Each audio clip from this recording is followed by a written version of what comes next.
Hello, my name's Tim, welcome to Tim Burbage Reads, and today I'm going to be talking to you about what I'm planning to do next for my Disney Readalong challenge.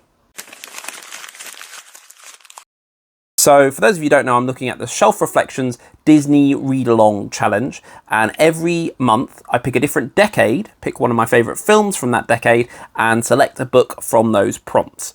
So now we are in the 2000s, so we've got films like Fantasia 2000, Dinosaur, The Emperor's New Groove, Atlantis, Lilo and Stitch, absolute favourite, Treasure Planet, Brother Bear, then we kind of go into Home on the Range and Chicken Little, Meet the Robinsons, Bolt, and then we end with one of my favourite films, Princess and the Frog. So looking at those films, and looking at the prompts, I'm going to pick The Princess and the Frog because Tiana's one of my favourite princesses. I love Naveen, I love the music, I love the film, I love the ride.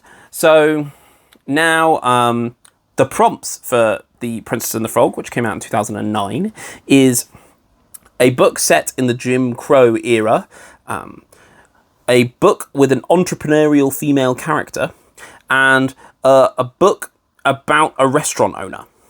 So if I go for the book about a restaurant owner, you could go with something like Last Night at the Lobster by Stuart Onan, which is a kind of a literary fiction book, all based around the last night of a Red Lobster, that it's going out of business and it's being closed, and it's about the head chef kind of shutting everything down, and like dealing with how people feel about that and all that kind of thing, which I think is quite interesting.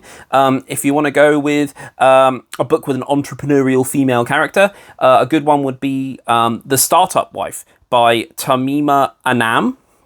This is a book that came out a few years ago, about 3 or 4 years ago, and it's about a married couple who do a tech startup and it explodes, and it's like Silicon Valley entrepreneurial, but they're married, and it's how do they cope with that, and you know, all that kind of stuff, which looks quite interesting. But I'm going to go with a book set in the Jim Crow era. I'm going to go with The Golden Age of Magic by Llewellyn G. Smith. So this is a new book. I've just got it on my Kindle, and it's about the fairy godmother, but it's set in like the jazz era, and it just sounds really, really interesting. So that's what I'm going to pick for the Disney Reading Challenge. So let me know in the comments below what your favourite film from this decade is. I think it's a decade of ups and downs and some really underrated classics in there.